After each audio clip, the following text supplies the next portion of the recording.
Good afternoon, everyone, and welcome to the SFIA monthly livestream Q&A.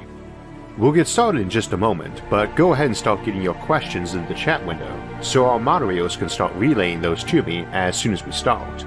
Please try to keep the questions concise and watch your spelling, and try to be polite to others in the chat. We usually go for about an hour, so you probably want to grab a drink and a snack, though we'll take a break about halfway through, too. With all that said, welcome, and let's get started. Good afternoon, everyone, and welcome to our monthly live stream Q&A. We'll go again and start with your questions in just a moment, but first I want to go ahead and say welcome to what will probably be our 1-year anniversary of using the studio, and our last occasion probably using the studio. We might do the one for May in here, but Sarah and I are signing for a house tomorrow, and today is our first anniversary since we got married last year. So I just want to say congratulations to my wife. Husband. And it's been a very good year thus far for me. Needless to say, it's a great way to be ending it up. But we'll be switching the studio in May, and then just depending on how well setup goes, probably that would be where we're doing live stream from. And I would say if you see me in this live stream at this location again, it probably means I'm irritated and behind schedule. So, any questions, whatever you all. Well, maybe we should start with the question that said, what's Mrs. Arthur's first name? What is your first name anyway? Now that's a trick question. Wait, is that It's your first anniversary, and you should not forget that. Mrs. Isaac Arthur, isn't it? So congratulations, Mr. and Mrs. Isaac Arthur. My wife's name is the Honorable Sarah Elaine Fowler Arthur, District 99. So. That had a little bit of addendum added into it, I think. All right, Your Honor, what are we... Well, remember when we were getting married a year ago, and people were commenting on how your show name and our names fit perfectly together. Oh, yeah. So they can remember it very easily by looking at the SFIA logo. It's Sarah Fowler and Isaac Arthur. That's, of course, why I just wanted to marry you. It comes SFIA. So. Oh, my. Well, we had a couple questions here from the show last month that we were unable to get to. We have a question from Albert Jackinson. Hey, Isaac, thanks for hosting today. I've been thinking about education recently, and I've been wondering, would being able to download knowledge directly to the brain, maybe being able to learn it automatically, change formal education, and if so, how? It's a great way to learn Kung Fu. For those who remember the movie The Matrix back in, was it 1999 that it came out? So that's old, wow. One of the big things there was that you could download knowledge, skills directly into someone's head. That actually wouldn't work for someone in a biological sense, like they might know it for inside the matrix somehow, but you actually have a lot of muscle memory associated with things like that, skills like that. And so I think we can't just assume you could download something directly into a human's brain, though obviously you could probably really improve education if you learn how to do that right. You just instantly know stuff. But that's the thing to keep in mind for artificial intelligence too. We talk about building up neural networks. I don't know why anyone assumes that computer intelligence would just instantly know something if you download it into their head, any more than we do when you download in front of our eyes. Don't assume that an AI can instantaneously learn a subject by tuning to Wikipedia for it. But obviously, if we can find ways to download information more directly into people's heads, skills, things like that, big difference, you know. Mm-hmm.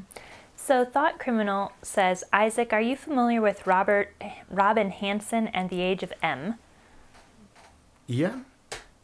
Yes, EM. M. A little bit, yeah. Okay, he says the basic idea is that if whole brain emulation becomes possible, the emulations, or M's, will eventually outnumber biological humans. Do you have any comments on that? Probably. One of those questions comes with simulation hypothesis. That big question whether or not we live in a simulation is if those simulated or emulated minds already outnumber the rest of us, or real people, or if you're one of them. If it's easier to store, run, and maintain people on a digital system, and I say to do this for people, meaning that this process is actually possible and would create actual real humans, you know, it looks like a duck, quacks like a duck, etc. If people feel that that's just as good, then yes, I think you probably would see more of that. But that's one of those wait until it happens, really make really good statements about it. The Zyric says, much of the known reality has been observed to move away from us faster than the speed of light. Doesn't that also imply that much can also be moving toward us faster than the speed of light? And could we ever know if it was before it was too late? No. Yeah, that is the one downside about when you're moving away from someone faster than the speed of light. You stop, you get light from them until they're too far away. They start becoming invisible to you because you keep going further and further away faster than the light can cover it. Faster light's the other way around, is that the thing hits you before the light gets there. This comes up a lot of times with space battles, where anything's faster than light is.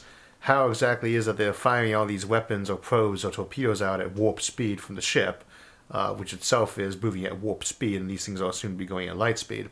A scene from The Force Awakens, which is one of the newer Star Wars movies I'm kind of okay with. I'm not too happy with some new Star Wars movies, canon-wise, because I'm a big Legends fan. They show the blowing up of the capital of the Republic. I don't even remember its name because it's not Coruscant. And everybody can see it, including the rebels on a different planet, as the strike comes in. Were they in the same solar system that they were able to see this attack? No, that's an interesting coincidence. In a galaxy that big. But with fast light objects moving towards us, or if there are things moving towards us, no, we were not. The effects of them from things like gravity would not have reached us yet. They did take that into consideration in the last Star Wars video that we watched, though, because remember the captain of the ship had to say, hold on, I'm calibrating this so that we don't hit any big asteroids on the way through. Oh, yeah, and that's that classic one. Is we just got around to watching the original Star Wars. We've been going through them in order, like the first 3 movies and Clone Wars films, and now we just got up to Star Wars, The New Hope. And there's that classic scene there where Han Solo talks about being able to do the Kessel Run in 12 parsecs, and that, of course, is a distance, not a time. So I remember all the various little ways they kind of can and fix that. So I was like, it's a very tight turn. He was able to do it that short of a distance, but a good movie. It's still better than some of the other Star Wars movies. Okay. Oh, incidentally, for those of you, we were going through a couple questions from the previous month. We were getting things queued up in the chat. We'll be moving those now. Plenty of time still to get questions in the chat. We usually take a break about halfway through, so we got about an hour to go. Mr. Arthur, the sun is heating up. Am I to believe this will increase the circumference of our sun's habitable zone? If so, what could humanity do to increase Earth's orbit around the sun? Therefore, always staying in the center of the ever-growing Goldilocks zone. Thank you, and have a sunny day. You too. And have a more sunny one in the future. The sun heats up, but it is a slow process. I don't know if we pin down the exact amount, but I think it's like 1% for every 100 million years. That doesn't really change our circumstellar. I mean, for the habitable zone, that is going to increase it, right? But it's a slow process. As to moving the planet, it wouldn't take that much. The planet is really heavy and has a lot of angular momentum. Indeed, it's actually fairly parallel to what you need to disassemble the planet. To Death Star, if you would, which is a huge amount of energy. And it's actually more energy than the sun releases an entire week. But there you go, is kind of the idea of the zone. Let's say we put a reflective plate the size of Texas. We just cover it over in a reflective foil and aim some extra sunlight at that, and maybe even put some walls around that so that we won't have that heat stay in the atmosphere. You could use some big beam from the sun for some solar array and use that to just push on the planet to push a little bit away. I know we talked about this in an episode, it's really how you move a planet. Probably planet ships. It would probably be in the episode Planet Ships. Or Evacuation Earth. I think we talked about that specific case there too. So, but we'll go into a lot more detail about it there. Bobo Master says, what would happen if an exoplanet had an iron-rich atmosphere? I would assume it would give the sky a reddish hue, but how would it impact the possibility for life?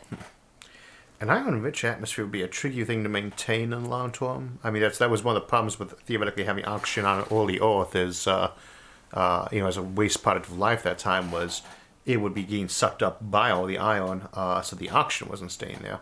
An iron-rich atmosphere would probably have a big problem existing very long. You'd almost have to have some kind of geological process that was spitting iron into the air pretty regularly. And the question is, which type of iron? Is it just regular iron, or is it, iron oxide, which you tend to expect they're breathing in? What was the actual question again? That was pretty much the question. What would happen if an exoplanet had an iron-rich atmosphere? I think we'd have to ask a chemist real quick if that was actually viable. You could have a star that had an iron-rich atmosphere, photosphere. I don't think a planet could maintain an iron-rich atmosphere for very long, but that would be very much a chemist question, I'm afraid. I would have problems about thinking where you could actually keep it that way. Alan Crawley says, I didn't see construction of communities, factories, or facilities at L5 in the NSS space roadmap. What infrastructure needs to be in place before humanity is in a position to construct things at L5, L4? The L4 and L5 points again being usually meaning the Lagrange points with the moon and Earth that are on all kind of make a isosceles triangle with an equilateral triangle with Earth and the moon. Though you can also have the ones with the sun, which is the same thing with the Earth and the sun instead. Biggest thing about those is that you're theoretically using them principally as launch points, but power supply, fuel production, one of those two. It depends on what you're actually using as your ship drive. You can very easily start doing big, heavy infrastructure up there if you either have infrastructure on the moon for mining, a very big power satellite grid around Earth, or fusion power that's actually reasonably practical, or if you just go ahead and say, hey, we'll go with atomic power, classic fission in space. Any one of those four, it'd probably be in the zone, along with any sort of clanking self-replicator. Get one of those five or two of those five fairly decently. You could probably you have to be able to do that infrastructural. See our episode Kickstarting Space Industry for discussion of that topic. Y'all Steinman says, what would an eventual solution to the theory of everything bring to science and humanity? I feel like that was a question we had now. Did we have that one last? What would an eventual solution to the theory of everything bring to science and humanity? I was talking with Brian Keating about that, and we did have that question last live stream about that kind of concept loosely. He's one of the folks who has been researching dark matter. Very good book, by the way, on that topic by him. Losing the Nobel Prize. We should probably make that the book of the month. But a theory of everything, to me, is always kind of chasing after an assumption, which is a bad thing in science. You're assuming an answer. The theory of everything generally means, in most contexts these days, unification of all the four physical forces. You already have the electromagnetic force, the weak and strong nuclear force, and gravity. And we got a very good linkage between the electromagnetic, strong, and weak nuclear forces, and they're all fairly similar in power. One's like 100 times more powerful than the other, but gravity is a billion times weaker than the weakest of those, and has only an attractive force. And generally, we talk about a theory of everything. We're talking about ways to link up the Higgs boson, the Big Bang, the inflationary cosmic period, and gravity to link up to those other three forces. I don't think we should assume that there actually necessarily is. Awesome if there is, and there's a good chance there is, but I don't like to just kind of work on that assumption. Obviously, if we do get a theory of everything, probably very good power generation, maybe a decent chance at being able to create either stasis fields or gravity or anti-gravity fields too. So we have a question from Rational. A recent development of a mechanical artificial womb for mice is promising. How would having a viable artificial womb for humans affect humanity in the near and far future? Usually the big one for artificial wombs is that, one, it's one other alternative where birth control is concerned. You could potentially be transplanting fetuses into machines if somebody was no longer comfortable with that pregnancy. But the other big one on that is that you can start dealing with problem cases. Like pregnancies where the pregnancy is taking place inside the tubes as opposed to the proper womb, or any sort of case where they'd just rather be able to have access to the baby in the facility to kind of constantly monitor. But that's the big thing for artificial wombs, I would say, for humans. For animals, I'm not sure there really is all that much of an advantage, but obviously it would have a lot of scientific applications, but I don't know that its main medical one would probably just be for handling problem situations with pregnancies. Irazvan says, Dear Isaac, when will you do another collaboration with John Michael Godier? You guys are the best combo ever.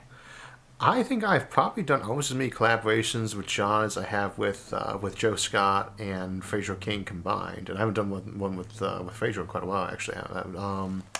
But and those are the two I've collaborated with most. Most folks I've done one collab with, maybe two. I always love going on John's show. John is a lot of fun. We will talk for hours and hours after he has to cut the things up afterwards into multiple episodes and even then leave a lot out. But anytime he wants to be on there with advance notice, I would say he's one of those two I just love chatting to, along with Jimmy Church from Fade to Black. They're just fun to talk to. So we had another question that says, I just need to know, Isaac, are you into skiing, snowboarding, or I'll wait in the lodge? Uh, I've not gone skiing that I can remember. I've never done snowboarding. I do bicycling. We just went bicycling yesterday. That was fun. A lot of uphill. We made it almost 19 miles. Yeah, and most of it uphill. We had to come back down the hill afterward. We have some very nice bike trails in our area, and the one we have here in Ashtabula County, the Greenway Trail, was built on top of a railroad track, a leftover railroad track that went out of the surface, and it runs north and south, and it's almost flat the whole way. Like A good beginner level. Yeah, it's and very nice, solid asphalt, very little crossings of like traffic. You can just relax and go on it. And then we went to Presque Island up in Erie. It's a little more up, down, and more crowded, but also pretty flat. Across to us, the west in Geauga County, they've got was the Maple line. The Maple Highlands Yeah, Trail. up and down. I think it was. It looks like a stock market on a very, very It fluctuating also day. is on a railroad track, but they called that hill the Little Mountain I bet. Run. Was that? Yes. Oh, it's just flat on. So that's only After we made it uphill for a solid mile, we started to wonder if we were on the right trail. Well, I wish we hadn't saw that little piece of it. Yeah, but I mean, a beautiful track. It's very exhausting. So, let's see. I've been trying to talk Sarah to scuba diving. We do kayaking. I don't think have we thought about doing skiing or something? I've skied before. Okay, maybe at some point. I've never done winter sports to me or actually the lodge. Yeah, I go sit in front of the fireplace and drink hot chocolate or coffee. Those are good for me. Johnny Wings says, please do a world tour, giving talks about your techno-optimism. So many people are depressed about the future these days. Also, come to Ireland. Do you think there's any good bike trails in Ireland? Well, there are no mountains in Ireland, so there's that Nice at least. hills. But yeah, there's I a bet lot there's of hills in like Ireland. Geauga County. That's a fucking down. I've never been to You Ireland. could bike with the sheep. Yeah. Or that's Scotland. No, we used to have a lot of sheep. Well, see, I've been to most of the countries in Europe except, ironically, never to Ireland, and in England only a stop at Heathrow and a stopover for Heathrow Airport. But on our base that we had in Gießen, Germany, just north of Frankfurt, they'd bring sheep in to help keep the grass down, and they always let them graze right by the track we go jogging on. And you know a lot about sheep, obviously, and how much fun it is to walk in places where they've been hanging out. So I'll let them jog. That could be. We have a question from TP. He says, in your predictions video, you mentioned the possibility of recording every minute of our future lives. What kind of technology would it take to record and rewatch our dreams? We do have an episode on BCRs coming up that's actually going to discuss a little bit more about how we'd actually interface with neurons. And I would say I would want to check. I am not actually sure if our pseudo-unipolar neurons, those pseudo-unipolar neurons are the ones that are mostly used for sensory neurons. I don't know if they're actually involved in dreams at all. I am not a neurologist. Maybe someone in the chat knows the answer to that if we do stimulate those at all while we're dreaming. If that was the case, you'd actually have a pretty good chance of just kind of like putting the neuron equivalent of a dash cam on all the various sensory neurons and then just recording what they are firing up. But otherwise, I'm not saying sure. It should be possible. There's input, there's stimuli. The actual process of actually trying to digitize anything that's going on in your brain, though, is very hard. Even when we talk about doing digitalization of humans, what we really mean is we're going to emulate neurons digitally and then just mass emulate whole then thing. you have to ask the question of, do you want to? And whether or not there's an erase button should you not want to see that anymore. Brain bleach. That's actually another good application of that kind of software is, if you got something traumatic or just unpleasant you don't want to remember, you want to just go ahead and delete that. That's potentially an option. So Isaac Bordeaux says, when will humanity mine their first asteroid? in the next 20 years. I'm confident in the next 20 years we'll have that pilot. I wouldn't want to say within the next 10. I think that there's going to be a lot of effort put into doing that very soon. But the practicality of actually making that happen, things often, as with any technological development, you can suddenly have things roll forward really fast and then hit a stopping point where you thought you'd be able to hit it, but then just really sticks as a brick wall. Like we had that happen with fusion, for instance. We had that happen with video conferencing. I have a video conferencing was starting to be a big thing in the late 90s already. We were trying to do video conferencing, video education. And the only reason it's really finally taken off, I mean, some of it been using it for years. Zoom was not a new thing to me, right? But for most people, it really was. And this, ironically, this plague has helped us get that much better at doing that and making people more comfortable with that. And now we're going to see a big wave of improvement in that sort of stuff, distance learning, things like that, from this. But it's still 2 decades after we start saying, it's the wave of the future any minute now. So... Albert Jackinson says, Isaac, 2020 has gone by fast, and in episodes you've talked about the changing perception of how we experience things via brain alteration. How would that change the thought around time itself?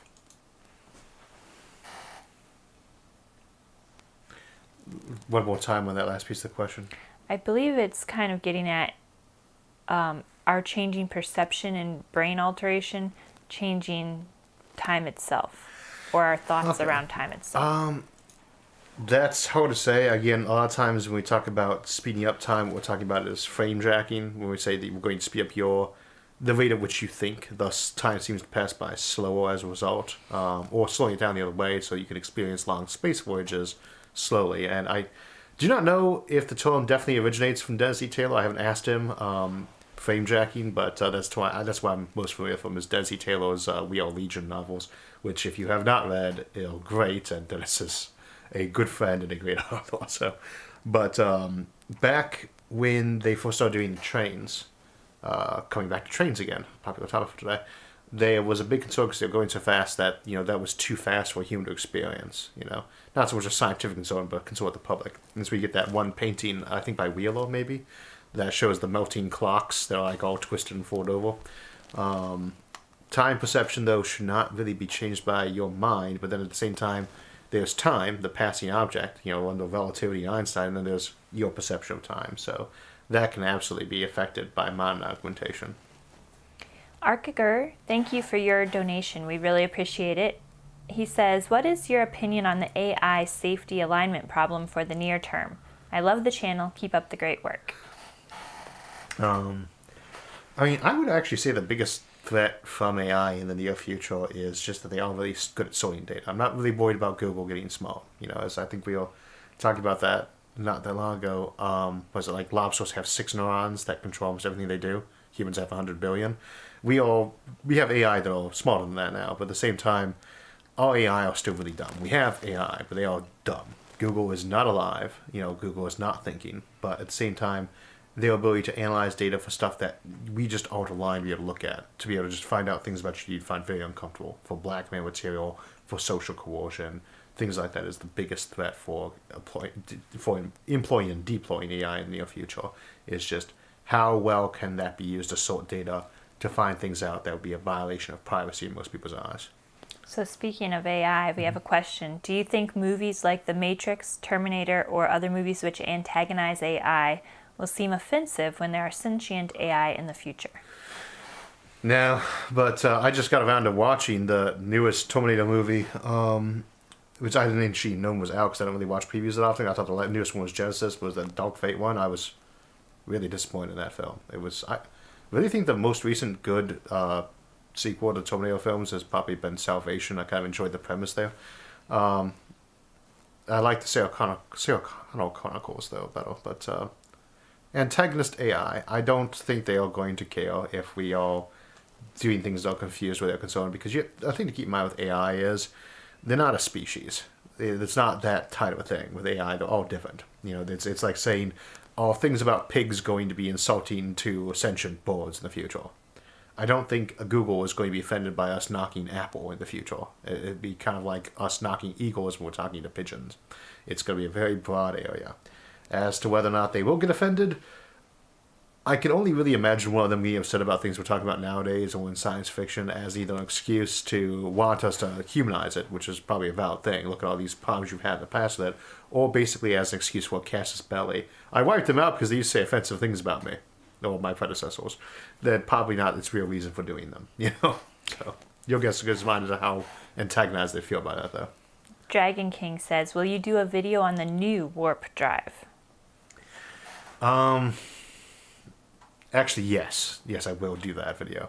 We are doing a new FTL series. I almost forgot about that. That is not the first one we're doing. The first one is, I can't remember what the episode's called. It's coming. We have a new series coming up in June called Galactic Domination, and I decided it was a great time, since that's so often intrinsically with FTL, to discuss doing some more FTL episodes, because I was never really happy with the original series. It was very early on in production, and they're not the best quality episodes, and there was always a desire to do more on that topic. So, yes, we will be looking at the new warp drive sometime this year. Annabelle Casas says, what do you think is the far future of gaming, like galactic gaming? Gaming? Gaming. Galactic gaming. Wouldn't there be a time lag between... there'd be a huge lag time if you're trying to do anything, unless you have fast light travel. It'd be hard to do one even inside the solar system, like they do with a lot of the multiplayer role-playing games. I do very little online gaming in general, because I remember when EverQuest first came out, this before Warcraft hit, the Warcraft Online, the Warcraft 1 and 2 I did play. And I just remember I had quite a few geeky friends who got obsessed with that game, so massive online role-playing games are things I tend to avoid like the plague. I prefer pen and paper RPGs or sandbox-style games when I play video games all these days, which is sadly a lot less often than I would probably like to. So I'm not really going to be good at predicting what the next trends of those are. If I was, I would probably patent them and make a ton of money off of them instead. It's always hard to predict what the trends are going to be in gaming on those, but I wouldn't be the guy for that, because to me, I still play games from like 2006, and I still remember fondly Nintendo games like the early 90s, late 80s. So Kenneth Landert says, are you involved in the search for the 9th planet? Which one would qualify as the 9th planet these days? I guess that would be a no. Well... if you have to stop and think about it. Yeah. It's always nice. There are going to be more planet-sized objects in the solar system, some of which are probably planets on the unofficial international astronomical union's definition. I find the taxonomy of planets to be really kind of silly, to be honest. Pluto's always been a planet to me, because it's been my whole life. It's still a planet to me. I just think it was Ceres and Sedna and Orcus and Makemake and Hawami and Eris as planets too. However, only the ones that are interesting actually to be promoted planet. People who live on these things down the road are going to call them planets too. They're not going to be like, oh, I live on the dwarf planet of Ceres. Like, I live on planet Ceres now. You're dating yourself. Someone wants to know how old you are, but... 26. Head counting. This is an interesting name. It says, divide by 0, get cake. Yes. Thank you. Hey, Isaac, what space mission within the next 10 years excites you the most? Asteroid mining, to be honest. I'd love to go back to the moon, but I do think of asteroid mining as the big one. That would be what I'd really like to see. Anything that puts boots on the ground on the moon would be nice, but really only if it's there with the intent of it being permanent. Right? A moon base would excite me, but otherwise, asteroid mining is the big one for me. So, we'll take one more question before we go to break, I think. Okay, this one is from Bionic Pun. Are you ever going to do a genocidal aliens episode? One that posits that the solution to the Fermi paradox is an evil race of alien murderers that thinks the universe belongs exclusively to them. Yes. See our Galactic Domination series this summer. We're going to go to break real quick. We'll be back in a few minutes. It's a great time to grab a drink or snack and get some more questions in. So we're on break for a few minutes, and it's a good time to grab a drink and a snack and get some more questions into our moderators for part 2. While we're taking a quick break, I want to follow up on a question that gets raised a lot in discussion of longer lifespans and post-scarcity or advanced civilizations, like those we've been discussing of late, and that's what happens when you start running out of room for memory.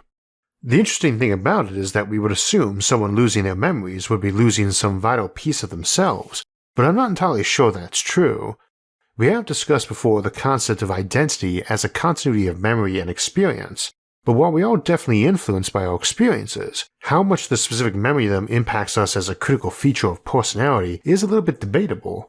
And that's important because when you use terms like identity or personality in the context of radical changes to lifespan, personal augmentation, or civilization-changing events, they're not idle or semantic ponderings.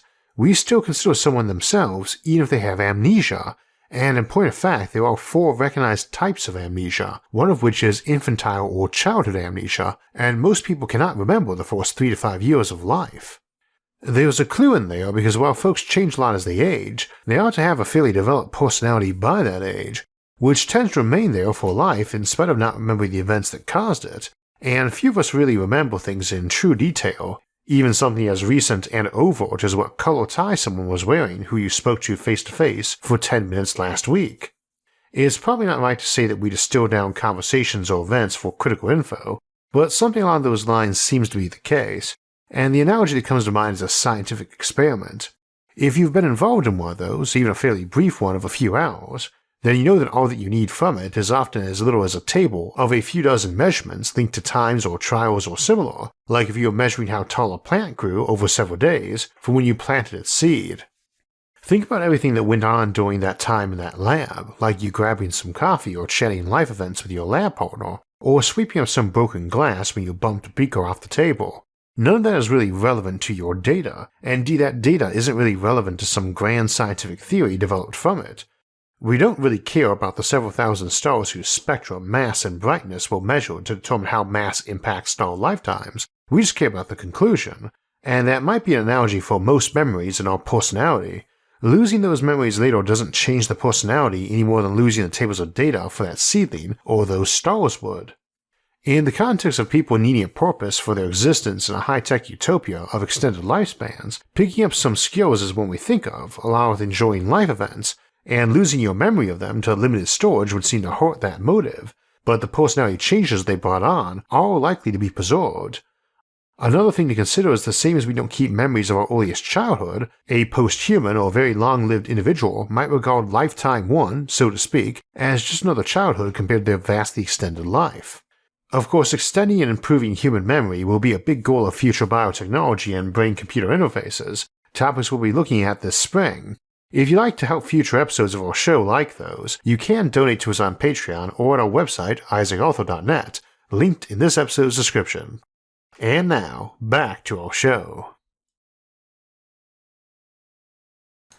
And we're back. Well, we have a lot of questions, so I'm going to jump right in with one from the Thatcher. When we talk about putting people's consciousness into a machine, I always hear about scanning and in essence copying the person and not actually transferring.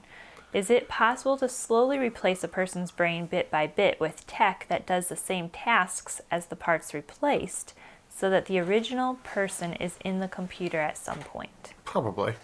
I think on a lot of these ones, this comes back to Theseus' ship, or Theseus' ship, I'm not sure the pronunciation on that is. If I have a ship and I'm replacing little bits of it here and there, at what point in time have I replaced the entire ship, or is it still the original ship? If every component is not one that was originally there. Well, your body replaces components all the time. But the counter on that is usually if I make synthetic neurons, and mind you, these might not be metal, they could just be cloned neuron copies with your own DNA, just like your own body makes, or restored ones that are perfect copies of the actual neuron. If you do with these digital uploads, you can also repair that normal brain probably indefinitely too. If your brain's replaced them anyway, you say, well, that probably is the original person. And so this gradual approach, though, it seems to be something people are much more comfortable with is the gradual one, where we'd be slowly replacing things or slowly copying you partway over to a computer that might be in your head, for instance, just like an implanted chip. And at some point we pull the chip and all your brain's there. The counter on that is, if I could do that over a century and you're still the original person, what's the machine a century in a second? If that all we're doing is replacing these things, if you're still the same person when it's done. And that's the whole continuity of identity issue that we come to and discuss so often on this topic. So we don't know the answer. Thank you, Zatel, for your donation. And Zatel says, thank you for your Out of This World videos. Thank you. We have a question from Alexander. Hey Isaac, how are you? Do you believe we'll find more big dwarf planets in our solar system, like Pluto, Uranus, or Haumea? Oh yeah. Almost without a shadow of doubt. There will be plenty of them in the outer solar system. I think that's going back to our discussion before the break about what's classified as a planet. Yeah, probably. Whether or not we find something really big like a Saturn or Jupiter, and I'd say probably not anything that big, but anything Earth size or smaller, I'd say there's pretty decent odds of one in the outer Oort cloud. Well, not the outer Oort cloud, it probably is, but just out within 200 AU of the system, probably. Gould Ducat says, if JWST launches and images planets with life but no technosignatures, do you think this will unify humans or dishearten them? For we are likely very unique. I think that if we found a bunch of planets without technosensors, but with clear signs of life, I think that would probably just push us towards wanting to colonize the galaxy faster. I don't think that it really change our perception of things. We have basically two constant warring schools of thought. Are we special? Are we unique? And no, we're not special. No, we're not unique. And those are deep philosophical questions that we're kind of constantly always trying to answer both directions, because if you go too far down the one road, that's pride and arrogance. If you go too far down the other road, you're kind of removing that collective will to thrive. So, yes, I think if we find a bunch of planets out of technocentros, it would push us towards moving out in the galaxy. Thank you for the new donations coming in on the Super Chat. We appreciate that. And we have a question here from Goofball Man. Good afternoon, Isaac. I have a question. What would happen if the Fermi paradox was completely wrong, and life, and in particular intelligent life, was way more common than we originally thought? Well, I mean, the issue with the Fermi paradox is that it's not really subject to being wrong that way. We don't know where life is. It might be that they're all little green aliens actually visiting us right now. That's a possible solution. The Fermi paradox is that the question is, why does it seem like there should be a lot of intelligent life, but there doesn't seem like there actually is? And hiding is definitely one of the viable solutions for that. I just don't think it's a very viable one. I don't know. I think if we found that life really was very common, intelligent life was really common, the biggest question is it temporary or is it hang around? And the most depressing answer to me in some ways would be that it actually hangs around space opera style, because all those civilizations seem really neat for a book or two, but then you start looking at them and they seem so stagnant. If the civilizations are getting wiped out nonstop, that's pretty depressing, right? Because it's like, wow, we've hit the stage, we've gotten a few rocket ships launched, we've colonized the planet, and then we wiped ourselves out. That's pretty depressing if that's what happens in 99.99% of civilizations, because life is common but doesn't hang around. In some ways, though, it's just as depressing to me to think that life has been appearing on the scene with intelligence for 1 billion years on 1 million planets in this galaxy alone, and none of them have ever actually really gotten around to doing a thing in terms of like any of the stuff we usually think of for the eventual fate of the galaxy. So I hope the answer is no. Okay, so we have a question here from Sam Daniel Jones. One thing about O'Neill-type habitats has long puzzled me. Could you simulate winter in one without resorting to mechanically produced oxygen, given how they're too small to have a summer side?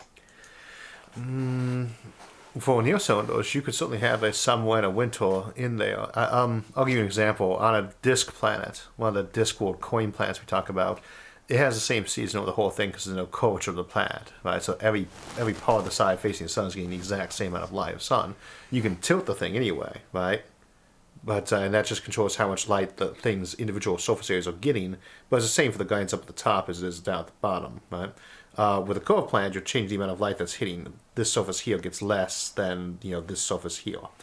You could do that with an O'Neill habitat. It's spinning around, but you have to kind of cock it so that it gets different seasons if you're letting the light in down the middle.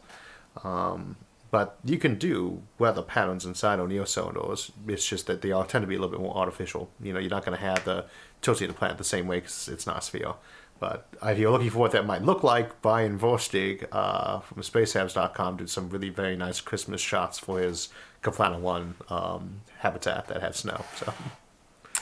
Ninja Q says, does the orbital ring have to meet the equator at 2 points, or is it possible to somehow stretch across one hemisphere exclusively? You can do an awful lot with an orbital ring that is not exactly natural. The stablest place to have one is around the equator, not 2 points for the whole thing. But you can tilt it at an angle, make it elliptical, things like that. When you start trying to make it not cross the equator at 2 points, though, where it would not be a stable, circular, elliptical orbit around the planet, things start getting a lot trickier. But you gotta keep in mind, what's holding an orbital ring up is magnets. You can curve the motion of anything with a magnet. It does not have to be a naturally moving structure. So you could use some kind of weird, curvy train track if you really wanted to. At that point, though, you'd probably be better off just putting a bunch of space towers and a very long track. And keep in mind, you also have to turn things while they're moving on the tracks. You can't do these sharp turns. I think Flax would like to answer this question. The question is from Barry On. Would a theory of everything include cats? It's I think the cat's buried underneath the camera shot there. Oh, It's just is he lying in there. it? How do you sneak back in here? I thought we let him out late. Well, he decided that treats made a great start for a nap. Is he in the camera? Well, I just took him out of the camera, so Okay. but yes, yeah. I think he wants to answer that What question. was the question again? Would the theory of everything include cats?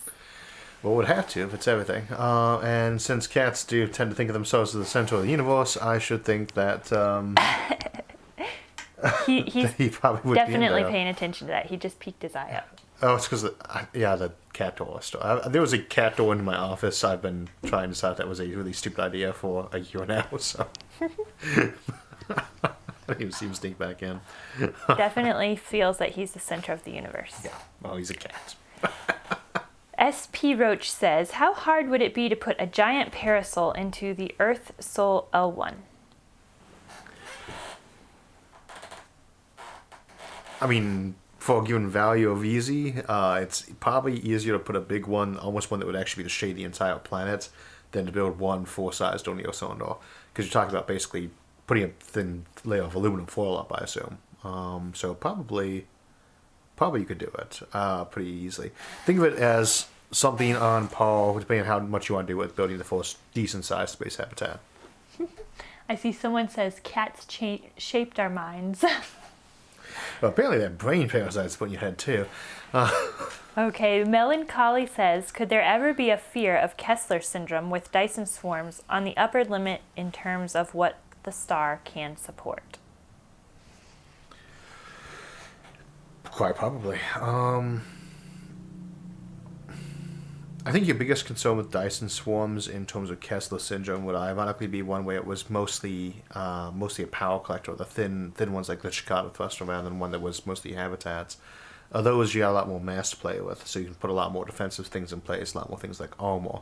But I think for the power collector ones, that would be a big concern, would be Kessler syndrome around those, which is a cloud of debris around the solar system in this case. Sonabel, what is the future of non-lethal weaponry? Should we expect something like Asimov's neuronic whip to be invented? For those who don't know, in the Foundation series, a neuronic whip is a weapon. Actually, it's more than just the Foundation series. Asimov used it a few times, but it's a weapon that basically causes maximum pain to someone you shoot with them, and it's very much like the equivalent of tear gas in that thing. Or we have some weapons like that are sound weapons. I think we were talking about them in an episode that probably hasn't come out yet. What would be coming up that would have that episode? We were definitely talking about non-lethal weapons, though, and sound as one of those. But something that could actually stimulate your neurons like that, probably. You should be able to actually do that without having invasive devices, too, because you can wirelessly stimulate a brain, same as you can wirelessly read one. So perhaps, yeah. That'd be horrible. Charlatima, will governments continue to lead space exploration, or is the future corporate now that SpaceX has led the way? I'd say both. Governments are almost always going to be your best way to actually, like, if people have an enthusiastic mode for it, that they can just say, we want to do a big project that maybe is not going to be economically viable initially or for the long term. That tends to be where government stuff tends to be very handy. Also stuff where you need to do stuff that maybe not everyone's willing to agree on. We were talking bike trails earlier. That's hard to do privately because there's so much right-of-way stuff there. You almost have to have a government entity doing some eminent domain here and there to be able to put something like that together. So as to whether or not we have more corporate stuff in it, I would hope so. I don't think there's really a scenario for there being less government involvement in space, so much as there's a good chance for a lot of private development, and hopefully for a lot of non-profit and individual stuff too. Our ideal goal for the geeks that we all is to be able to have the Millennium Falcon, to be able to have that personal spaceship that you can rent out and take to another planet. So that's the end goal, So, Forget about renting out. They want to own it. you want to buy one, yeah. Drawd says, would you like to do a collaboration with Neil deGrasse Tyson? Neil deGrasse Tyson, I mean, he's obviously a great educator, great science communicator. I always enjoy working with almost anyone from that area, but I don't know him personally. So usually if someone asks me to do a collaboration with them, I say yes. It's one of those things where I don't really go out and solicit. If they ask me, then I'm usually glad to do so. Doddle Noddle, if a star was warped someplace close to us, will we detect its gravity of that star, or will we see its light first? Gravity and light move at the same speed to the best of our knowledge. They both move at the speed of light or speed of information. That's something we'll talk about more in the FTL series when we get to that first episode, which I think was called Breaking Reality or something like that. cheating reality. And that's coming up in about 2 months. Yeah, I think it was... No, it wouldn't be on the monthly schedule yet, I don't think. Okay. Ramak, how long will I need to live to get to live indefinitely? Longevity. We have to call this takeoff speed. If you're making people live a little longer every year, at what point in time are you far enough ahead in time that you could expect that will start improving lifespan faster than people are aging out? I think you're probably, if you're in your 20s or younger, you're probably already there. I wouldn't care to speculate about everybody who is older than that. So, but probably getting to that point. It's technology that is, to me, something we will get in the 21st century or will have very close. So. Rodney says, do you think DeepMind's protein folding AI could be the answer to the Fermi paradox, a technology we can resist that kills us? Ask me in the comments afterwards. I'll get back to that question. I would want to think on that a little bit more. I'm not sure if I understood it correctly. So. Okay, Sam Daniel Jones says, do you think intelligent super objects like Jupiter brains will be necessary for us to nail down complex technology or physics, or will they merely speed things up? Speed things up. I would say with all those things, if we're talking about just being a faster computer, those always help us figure things out. But if we actually talk about a Jupiter brain, which you seem not so much be a computer as a brain, then you're not really us in that case anymore. It's that thing which is doing it, and I don't think it's going to be a tool. Thank you, Merv Johnson, for your super chat and your donation. And Merv's question today is, how goes your quest to conquer the world as an evil AI via donations?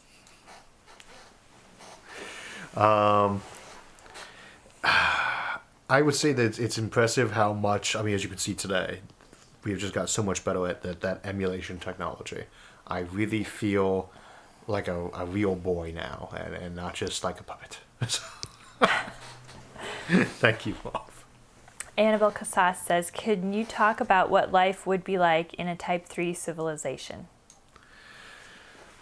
I don't know if you'd ever really have a Type 3 civilization without faster than light travel. That is, again, one of those things we talk about in a little bit in the upcoming Galactic Domination series. But, we never want to assume that a Type 3 civilization is any type of specific civilization. When we talk about the culture scale, we really want to talk about the amount of power they have access to. And that means they have access to something in the vicinity of 1 billion to 1 trillion suns worth of power. They're that much of a Dyson sphere on crack. And I generally don't think that it's going to be a unified civilization. I honestly wouldn't expect it even in the case of K2 civilizations, because we're not even K1 yet, and we've never been unified, nor do I really expect us to be. So it could be any number of them. Halo Pitter says, if you could make decisions for space exploration for the next 30 years, what missions and technology advancements would you recommend? 30 years is a long time. They're being really generous with that. Yeah, I'm trying to think about what was going on 30 years ago. We were still in the middle of the shuttle program. We're kind of recovering from Challenger still. There really had been almost no talk of really going back to the moon. I was really upset about how we weren't getting any progress on the moon. It's just impressive to think about how much has changed since then. It's very different, but at the same time, a lot of the stuff is still very much the same. What would I do in the next 30 years? There would be 4 things I would really want to really have on the radar that were there, done, or mission really built up and ready to launch at any point, not theoretical. And Mars is not on that list of 4. The first would be getting us back to the opponent base. The second would be getting us a space station. And these don't have to be in order, by the way. Getting us a space station that could actually have 100 people on it at a time, and usually did, probably with at least one rotating section that emulated either moon or Mars gravity. The third would be some kind of actual economic setup there, even if it was prototyping stuff, even if it was like prototype space farms, prototype power satellites, whatever it is, things slowly improving to be able to get those to the point of being economical. Trying out those programs, new metallurgy projects, for instance, that were being done in microgravity, but probably with a big focus on power satellites, for instance. And then that fourth one would be asteroid mining, both for terms of precious metals back home and for actually extracting construction materials to be used in building up there. Okay, we have a question from Atsunarvanian. Sorry if I mispronounced that one. When do you think we could reasonably build an orbital ring? As in, if we didn't focus solely on it and developed and expanded otherwise too. This is one of those ones of technology versus practical usage. We could build one now, but we wouldn't. Right? Same as they could have built a railroad in 1760. They didn't have any reason to build them yet then. They did that in 1600. Right? You build an orbital ring when you have a demand for it, because there is prototyping that has been done with that. Right? It's not... The basic technology is run some particle that's subject to magnetic fields through a big, long magnetic tube. Very easy technology. It's how your old televisions worked. It's how a bunch of appliances work. It's how a vacuum tube works. We have that technology. We need to do that, then scale it up 1 billion forward until the particles going through it. And we need to get all that stuff so we can do it up in space as one big, long, continuous section.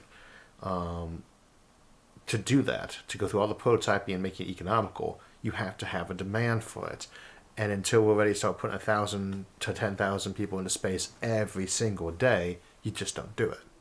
And that's so you have to. It's gotta follow in. That's why I always say the orbital ring is like a train. You don't build a train out to colonize the West Coast. You send the folks in the covered wagons out on the Oregon Trail. Then, when there are big cities there, that's when you build the train track there. The same for the orbital ring. You build that there when there's a lot of folks there. I think this question kind of ties in quite a bit to that conversation and the one on Tech 3 type civilizations. Hiroshi, thank you for your super chat and your donation. And he says, can there be a low tech Type 3 civilization? Sure. You could have a no-tech Cartership 3 civilization. We were looking at low-tech Cartership 2 civilizations. We've looked at biotechnology, space whales, things like that. Yeah, you could have a zero-tech Cartership 3. Let's say that we have a basic panspermia device, some creature that's able to survive a 10,000-year journey through space, very simple microbe, and it's capable of creating a life cycle that is, I absorb sunlight, I eat asteroids, I create some kind of thin foil membrane thing that absorbs sunlight and eats asteroids, and we turn a whole solar system into one big power collector. And that is how we also spread our spores out to other solar systems. That is a no-tech Cartership 3 civilization. All that matters to be a Cartership 3 civilization from this perspective is, are you using a large portion or the entirety of the power output of the stars in a galaxy? And that could be done very low-tech. We have a super chat from Dimez Rikan B4. Thank you, Dimez. And he says, I'm late, but I love the streams. If we do find life or evidence of life on Mars, what are the odds that it's related to life here, such as panspermia? Pretty big, to be honest. Well, let me rephrase that. When we start looking at other planets and seeing if there's actually life on all these other planets, if there are tons of planets without techno-signatures, obviously you still want to go actually visit those places and start running DNA on them if we did find that. But you can transfer material between Earth and Mars, and I would say that there'd be a pretty good chance we found something on Mars that it was transplanted from Earth, or vice versa, or maybe from Europa. That just depends on where it is that your abiogenesis events take place at. We were just talking about that no-tech scenario. One of them was that maybe, about 1 billion years in the universe's age, some very simple life was cooked up and sprayed all over the entire galaxy. So common origin there, perhaps, but we just don't know. We need a lot more science, and we need actual boots on the ground on all these places to really be able to say that with any sort of certainty at all.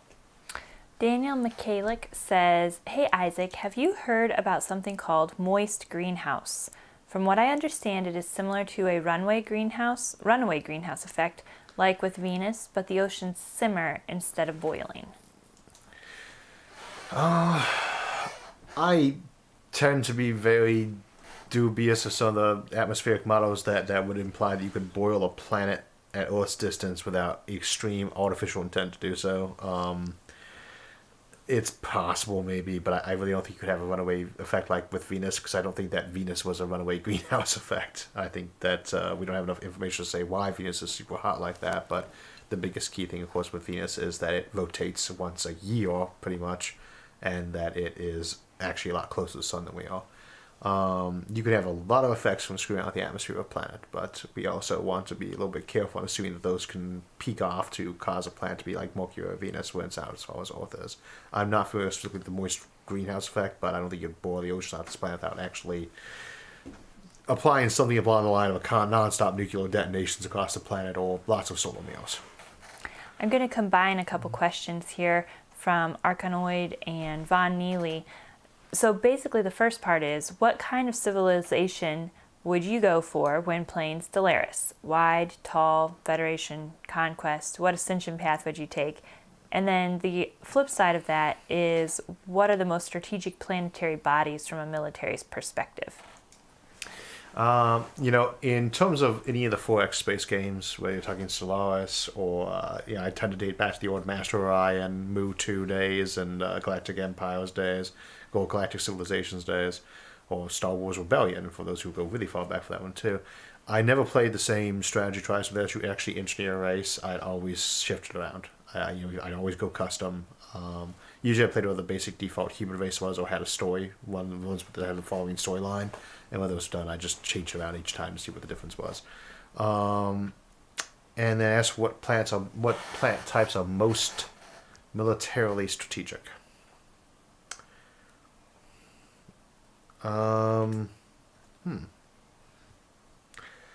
Planets, as a rule, are not going to be your best places to be doing military build-ups from. That's where you build your stuff, maybe, or where you are funneling things around, or what you try to protect. But they do have the downside that they are not mobile, except in a very extreme case where you're moving them very slowly, like planet ships. But as to which ones are most strategic,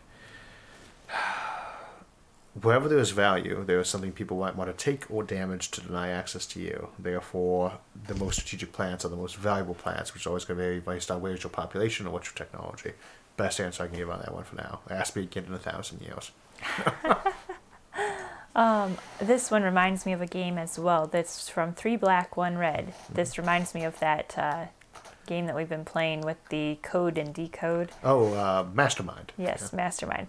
Anyway, thank you, 3 Black, 1 Red Mastermind, for your donation. And they'd like to know, can cryptocurrencies overcome its energy usage problem?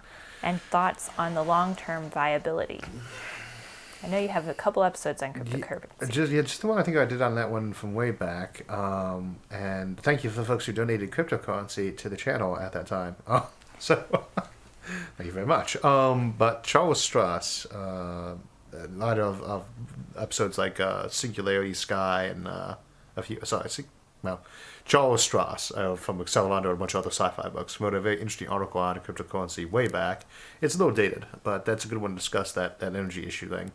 I don't know if any individual specific cryptocurrency system one specific one could do, but remember, you're allowed to create as many cryptocurrency types as you want. You don't have to limit yourself just to Bitcoin or Ethereum. You can make many of them. And you can tie those together under one blanket title. As to the energy mining issue on that one, the biggest concern on that one is always how much energy is worth for that amount of money, e.g., are you basically spending tons of energy on it? And I think a thing to keep in mind with that, because it really is a big concern, at what point does it get to be too ridiculous in terms of the energy usage, is how much we cost to print money these days, because frequently it costs more to make a penny than a penny costs, right? A dollar bill costs, 4 cents to print, and they last for a year and a half. There's a big cost of actual money in terms of printing, or in terms of usage in general. And so the question is always going to be for economic viability of that. We won't know until we've been using it as a major currency for quite some time.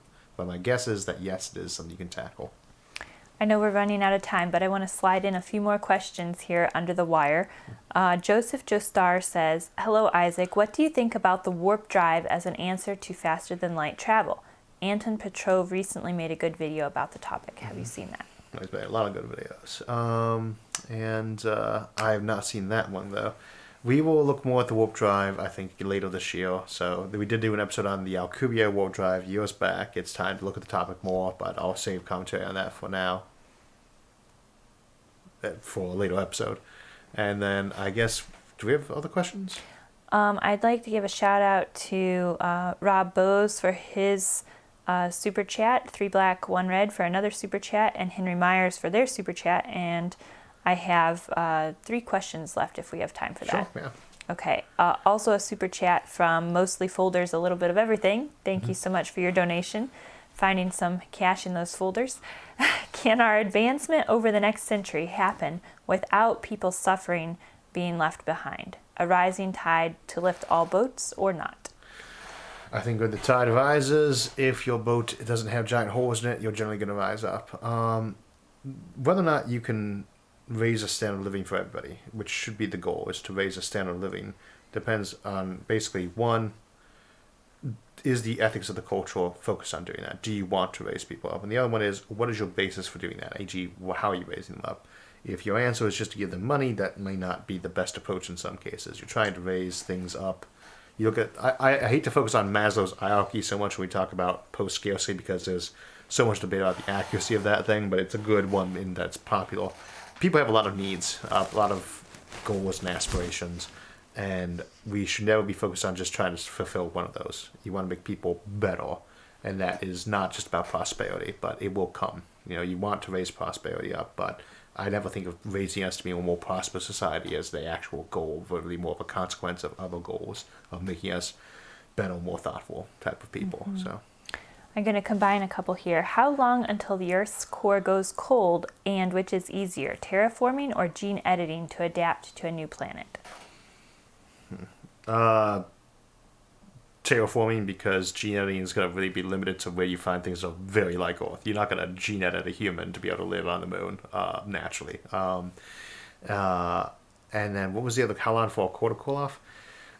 Very long time. I mean, you'd have to look up what the actual wattage coming off the Earth's core is right now, but I think it's around 10 to 14th watts, plus or minus order of magnitude there. Then just remember that's basically the binding energy plant, which is about 10 to 30. So probably something like 10 to 16 seconds, give or take 2 orders of magnitude. And there's like several billion years, probably several billion years, which sounds about right anyway, but someone would have to run those numbers. I can't quite do those ones in my head. Last probably question. not for the summer bonus out.